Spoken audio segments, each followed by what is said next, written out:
Hello viewers, আসসালামু আলাইকুম। আপনাদের সাথে আছি আমি জোবাইদা জাহিদ। আজকে আমি আপনাদের সাথে শেয়ার করব চট্টগ্রামের ঐতিহ্যবাহী গরুর মাংসের কালা ভুনা রেসিপি।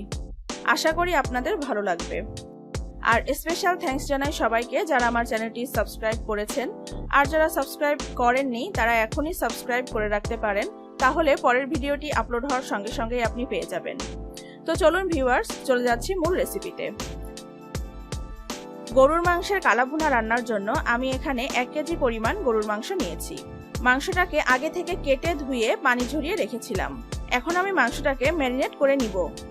প্রথমে আমি এর মধ্যে দিয়ে দিব গোটা গরম মশলা।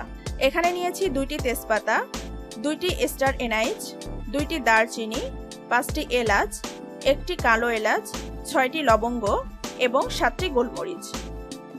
মশলাগুলা দিয়ে দিচ্ছি। এবার দিচ্ছি হাফ কাপ পরিমাণ পেঁয়াজ কুচি, দিয়ে দিচ্ছি 1 টেবিল চামচ আদা পেস্ট, দিচ্ছি 1 টেবিল চামচ রসুন পেস্ট, এখন দিচ্ছি 1 চা চামচ জিরা গুঁড়া, দিয়ে দিচ্ছি 1 চা চামচ ধনিয়া গুঁড়া, এবার দিচ্ছি 2 চা চামচ মরিচ গুঁড়া। আপনারা আপনাদের পছন্দ মতো ঝাল কমিয়ে বাড়িয়ে নিতে পারেন, তবে কালা ভুনাটা একটু ঝালঝালই হয়। এখন দিচ্ছি 1 চা চামচ হলুদ গুঁড়া, দিচ্ছি পরিমাণ মতো লবণ, দিয়ে দিচ্ছি 1 টেবিল চামচ টক দই, এবার দিয়ে দিচ্ছি আধা কাপ পরিমাণ সরিষার তেল। এই রান্নাটায় সরিষার তেলই দিতে হবে। মশলার সাথে মাংসটাকে ভালোভাবে মিক্স করে নিতে হবে। মশলার সাথে মাংসটাকে খুব ভালোভাবে মিক্স করে নিয়েছি। এখন ঢেকে 15 মিনিট রেখে দিব। 15 মিনিট পরে মেখে রাখা মাংসটা চুলায় বসিয়ে দিয়েছি। মিডিয়াম হাই হিটে আমি এটাকে 10 মিনিট রান্না করে নিব, পানিটা ছেড়ে আসা পর্যন্ত।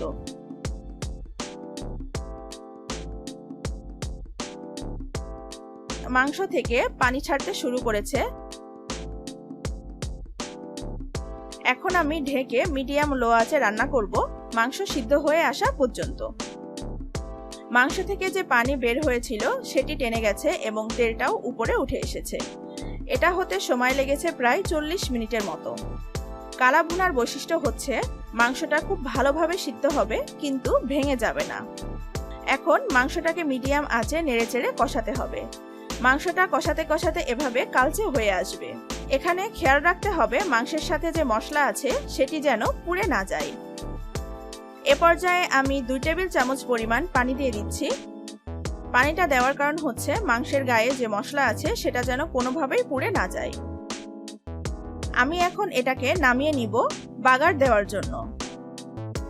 বাগারের জন্য চুলায় আরেকটি ফ্রাই প্যান বসিয়ে এতে দিয়ে দিচ্ছি আধা কাপ পরিমাণ সরিষার তেল।